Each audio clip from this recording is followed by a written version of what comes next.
Buenas noches, feliz año, bienvenidos a Mesa de Opinión. Durante el presente año, una de las decisiones que habrá de tomarse es qué va a pasar finalmente con el proyecto de acto legislativo que se ha denominado de equilibrio de poderes y que el año pasado tuvo sus primeros 4 debates. Para tocar el tema, mi invitado esta noche es el exconstituyente y conjuez del Consejo de Estado, el doctor Gustavo Zafra. Bienvenido a Mesa de Opinión. Muy amable, doctor Ricaurte, un gusto estar nuevamente en su programa, aquí empezando el año nuevo y debatiendo estos temas de interés nacional, como es el del proyecto de reforma constitucional de equilibrio de poderes.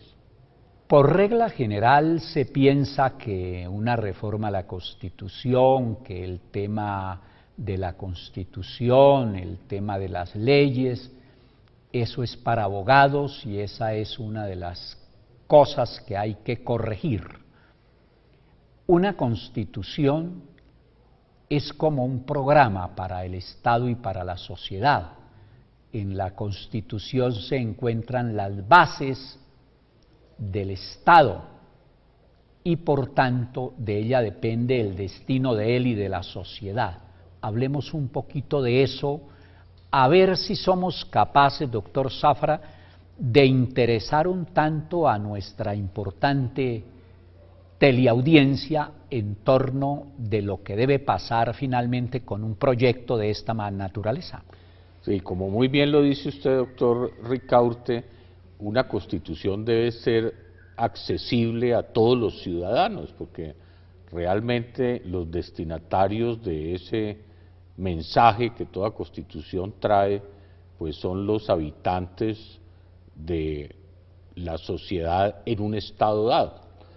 En el caso colombiano, yo diría que con la constitución del 91, se avanzó bastante en darle como ese elemento de pedagogía y por eso se incluyeron todos los derechos fundamentales que pues en el lenguaje común se han llamado de primera, segunda y tercera generación, aun cuando ahora pues la tendencia del siglo XXI es más a verlos como una integralidad, porque uno no podría separar los derechos civiles y políticos de los derechos económicos, sociales y culturales. Están plenamente ligados. Y obviamente menos de derechos colectivos, como en el caso de la paz, el derecho a la paz o el derecho a la protección del medio ambiente, que pues al fin y al cabo es el futuro de nuestros hijos y de nuestros nietos y de las generaciones que deban seguir en el caso de Colombia.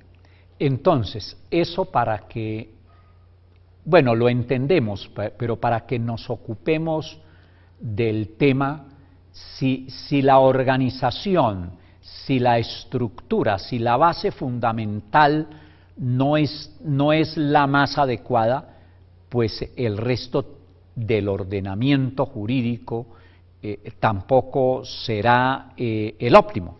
Claro, doctor Ricaurte, usted me hace acordar de una de las primeras sentencias de la Corte Constitucional Nueva, con ponencia de un excelente magistrado ya fallecido, el doctor Ciro Angarita, sí, que decía la parte orgánica y de equilibrio de poderes está en función esencialmente de garantizar el mejor escenario para la realización de los derechos humanos de todas las personas.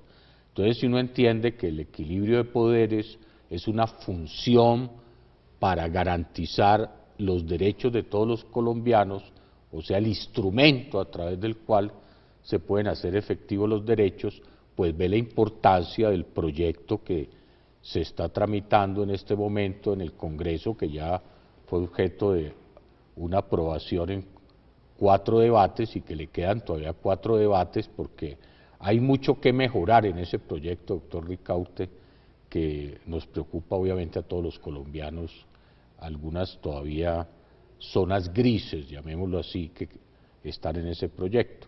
Por ponerle solo un ejemplo, el Estado ha pensado mucho, y el gobierno actual, en el equilibrio horizontal de los poderes, ¿no? El tema del legislativo, ejecutivo y judicial. Sí. Pero, por ejemplo, usted que fue en el Senado de la República un líder, digamos, de la provincia colombiana, pues sabe qué tan importante es también lo que se llamaría un equilibrio vertical de poderes, o sea, las relaciones de poder entre el Estado nacional, los departamentos, los municipios, los distritos, las futuras, hipotéticamente, provincias o regiones, si se llega a jugar ese modelo, y en eso uno se sorprende un poco que al lado del esfuerzo del Estado Nacional de tratar de equilibrar legislativo, ejecutivo y judicial, hubieran presentado un proyecto de acto legislativo desequilibrando, diría yo, las relaciones de poder entre distritos, departamentos y Estado Nacional. Para poder equilibrarlas. Porque imagínese, si unifican todas esas elecciones en una sola fecha, como se pretendía, pues íbamos a estar en un escenario muy parecido al de la crisis de gobernabilidad que vivimos. Usted y yo estábamos jóvenes en esa época, cuando el 19 de abril del 70, que sí, casi hay un pequeño 9 de abril aquí en Bogotá, por las dudas de legitimidad entre la elección del presidente Pastrana Borrero y el general Rojas Pinilla, que era el candidato rival, elección que terminó decidiéndose por 60.000 votos, y pues que sobre la cual hay un manto ahí todavía de, digamos, escepticismo histórico sobre lo que pasó. Entonces, un Estado serio no juega toda la elección de sus niveles seccionales y locales al mismo tiempo de la elección presidencial. Entonces, a mí sí me sorprendió que mientras en un lado el Estado Nacional buscaba un equilibrio y reingeniería de poderes entre legislativo, ejecutivo y judicial, eliminando todas las reelecciones, que digamos estamos de acuerdo en eso, por otro lado se tratara de concentrar el poder presidencial sobre alcaldes y gobernadores como en una especie de baloto de premio mayor, y los alcaldes y gobernadores de revancha o premios secos, jalonando la elección presidencial. Me parece que ahí falta un poco, como usted me invitaba al principio, de teoría del Estado y de teoría de la Constitución en el actual gobierno. Lo digo con prudencia, pero creo que falta un poco de más análisis sobre lo que es el equilibrio de poderes, no solo horizontal, sino vertical. Vamos viendo entonces que todo lo fundamental de lo que ocurre en el Estado y en la sociedad depende necesariamente de la Constitución, de ahí que sea tan importante un proyecto de reforma a la misma. En unas ocasiones, con esas reformas se retrocede y en otras se dan pasos positivos. Después de la primera muy pequeña pausa, le preguntaré a mi invitado, el doctor Gustavo Zafra, qué tanto va a incidir positiva o negativamente el proyecto de equilibrio de poderes. Ya regresamos aquí a Mesa de Opinión.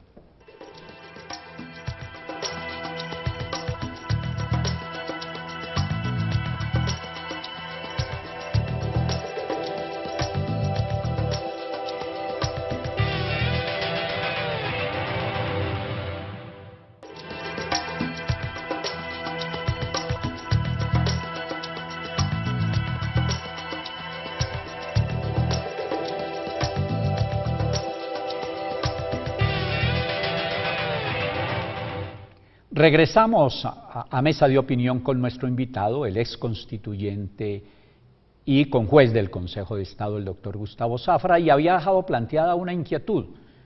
¿Qué tanto va a incidir la reforma actual, el proyecto de reforma, positiva o negativamente en la vida de este país, doctor Zafra? Obviamente, doctor Ricaurte, el proyecto tiene cosas buenas. Le voy a poner un par de ejemplos. El proyecto invita a una especie de autorregulación en lo que uno podría llamar la libido de poder. ¿Cómo invita a la autorregulación? Hombre, que toda persona que sea elegido para un periodo determinado sepa que su misión fundamental va a ser desarrollar su tarea dentro de ese periodo y no se le genere una falsa expectativa de reelección, que eso ha hecho mucho daño en el caso del régimen presidencial y también, para decirlo, en el caso de la rama judicial, con el salto de una corte a otra, pues también hizo daño, como lo hemos visto en todo el debate del 2014 sobre una especie de clientelismo judicial al interior de las mismas cortes. Y pues obviamente el proyecto soluciona eso. Pero al mismo tiempo a mí me preocupa que de pronto en ese exceso como de perfeccionismo a veces de los proyectos nos estemos metiendo en un lío muy complejo que es en una sucesión interminable de juzgamientos. Yo entiendo que la idea de crear una especie de tribunal de instrucción para los altos funcionarios del Estado sea sano, pero me preocupa que ese tribunal de instrucción quede al mismo tiempo como con capacidad disciplinaria, contravencional, judicial, política si se quiere, porque eso lo que puede llevar es a aumentar los choques, digamos, entre los poderes, los jueces investigando al Congreso, el Congreso investigando a los jueces, el presidente por su parte enviando listas para composición de otro tipo de funcionarios, y en vez de jugar un poco a lo que quiso la Constitución del 91, que fue más bien la autorregulación de poderes, los poderes como autolimitándose, pues generando un cruce muy complejo de competencias que van a poder colisionar en un momento dado en temas disciplinarios o judiciales, y puede aumentar el grado de exacerbación, llamémoslo así, en la lucha entre los poderes, cuando la Constitución, entre otras, habla de un solo poder y de distintas ramas, más en un mensaje de colaboración. Porque es el mismo Estado. Porque es el mismo Estado que actúa, para ponerle el ejemplo a los ciudadanos que nos oyen, como a través de hermanos de una misma familia, pero que deben mantener la convivencia interna de la familia. Y eso puede generar ese exceso como de fortalecer el poder, digamos, de investigación, disciplinario y juzgamiento, generar nuevos escenarios de conflictos entre los poderes. Dejo como esa inquietud. A mí, por ejemplo, me parece como mucho más transparente el sistema, en este caso, de antejuicio político solo del presidente. El presidente era el que debía tener como ese solo instancia de que la Cámara acusa políticamente en caso de debate sobre su conducta, y el Senado juzga, y la decisión que ahí se toma es una decisión política, además por mayoría de 2/3 partes del Senado, y si hay alguna conducta de tipo penal, pues se pasa a la Corte Suprema. Pero exclusivamente, sí, pero en el caso del presidente. En los demás casos creo que todos deberían tener un sistema donde sea la Fiscalía la que acuse, y la Corte Suprema, que es el máximo tribunal en penal, tome la decisión, que más que uno ser juzgado por quienes se suponen los más sabios del Estado en la rama judicial. Y en los temas disciplinarios, por ejemplo, yo creo que se debe rescatar, en el caso del Congreso, la fórmula inicial de la Constitución del 91, que paradójicamente fue desdibujada por el mismo Congreso en el Código Disciplinario que expidieron. Porque ¿cuál era la idea esencial primaria de la Constitución del 91? Que el tema disciplinario de los congresistas, fundamentalmente, digamos, en infracciones menores, fuera de la competencia del mismo Congreso a través de su reglamento orgánico, y algunas ya investigaciones disciplinarias pudieran ser competencia del Consejo de Estado, y ya obviamente la parte penal de la Corte Suprema. Pero ahí yo creo que la interpretación que se hizo, que el procurador podía destituir congresistas, y lo estamos viendo en las reacciones mundiales sobre funcionarios de elección popular destituidos por el procurador, fue, en mi opinión, una interpretación hermenéutica equivocada que se hizo en su momento del diseño de la Constitución del 91. El problema es que ¿quién la hizo? El mismo Congreso, a través de la expedición del Código Disciplinario. Entonces esa parte del proyecto actual yo la rescato, y es que el Consejo de Estado tome los casos de pérdida de investidura y el Congreso internamente en su reglamento se dé su propio régimen disciplinario. Pero no haya procurador para efectos de investigar a un congresista, porque un congresista es un funcionario elegido por el pueblo. A la Constitución se le han hecho 39 reformitas. Sí. A ver si está de acuerdo conmigo en esta apreciación. Esta es como una de las más completas, siendo todavía incompleta. Yo diría que está todavía apenas cocinándose la reforma. O sea, ¿qué significa con esto? Que al Congreso que va a actuar ahora en el 2015, para las que se llama coloquialmente la segunda vuelta, sí, tiene un inmenso trabajo de mejoramiento de ese proyecto, que ese proyecto está medio a hacer. Esa es la manera como están concebidas. Pero como ya sí, no se podrán introducir nuevos temas, no, pero sí mejorar mucho muy bien, de los temas que están allí cocinando. Muy bien. Entonces, en cuanto a los temas que ya fueron aprobados en primera vuelta, se podrán mejorar, como usted dice. Pero como hay unos que no fueron incluidos, le preguntaré al doctor Gustavo Zafra, después de la última muy pequeña pausa, cuáles son los fundamentales que quedan pendientes y que no están incluidos en este proyecto. Ya regresamos a Mesa de Opinión.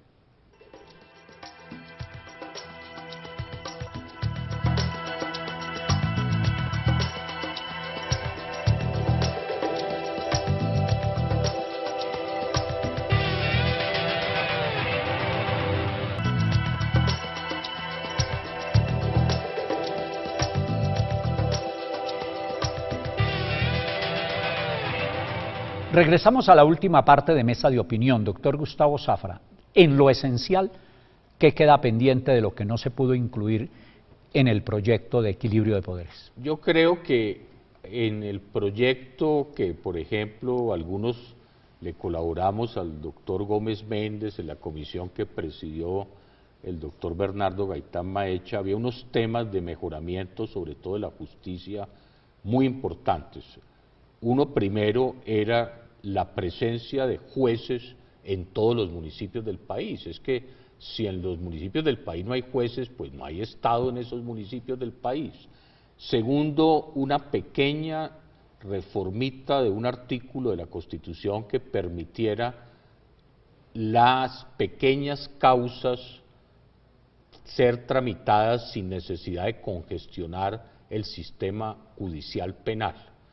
Ese proyecto, que se ha presentado unas 3 veces en forma de ley, la Corte lo ha declarado inconstitucional por falta de una norma constitucional que permita que, por decirlo así, ciertos delitos menores puedan ser objeto de un trámite distinto al de tener que ir a la justicia penal ordinaria. Y eso está muy estudiado, eso se debería también hacer. Tercero, facilitar la creación de jueces de tutela especializados para descongestionar nuevamente un poco el sistema judicial. Creo que estamos en el momento en que puede haber jueces especializados de tutela.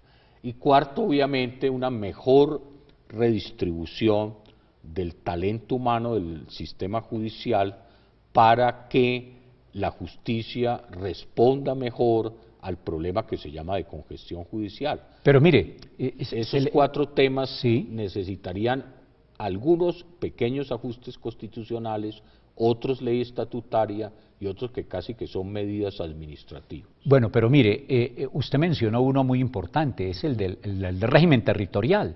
Ese no lo resolvió el Congreso. Sí, el Congreso tiene temor de hacer una reforma en el régimen territorial mientras no sepa qué va a pasar en los acuerdos de La Habana. Pero ya que usted me da la oportunidad, yo creo que hay que volver a explorar algunas de las fórmulas que planteó en su momento el profesor Orlando Falsborda, que atendían a una mejor realidad sociológica del territorio, porque en una eventual desmovilización de las FARC, a las FARC hay que darle garantías que no le va a pasar lo de la Unión Patriótica. Que si el Dios de Colombia lo permite y lo va a permitir, Sí. esa se va a producir este año. Sí, exacto. Y eso es legítimo que los que se desmovilicen de las FARC pidan garantías de que no le va a pasar lo de la Unión Patriótica.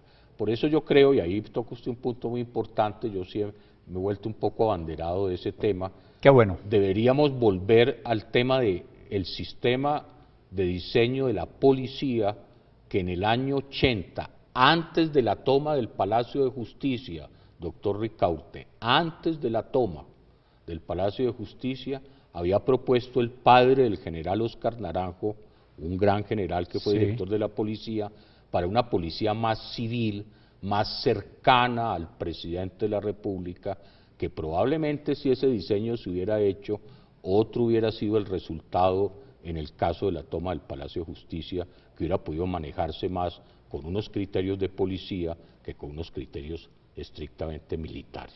Pero mire, se quedarían otros, por ejemplo, la reforma al Congreso. El Congreso, por ejemplo, creo que está en el momento en que debe pensar si debe tener una composición mixta, parte de las regiones. Yo creo que en un país en paz se puede llegar a un modelo regional, el que por otras razones no se pudo en el 91, y la otra Cámara con una composición más de departamentos. Se nos acabó el tiempo, pero se me ocurre que tendría que haber otra reforma después de los acuerdos de paz. Yo creo que sí, pero por vía probablemente de Congreso, no necesitamos una constituyente. Muy bien. Es Gustavo Zafra, es constituyente, conjuez del Consejo de Estado.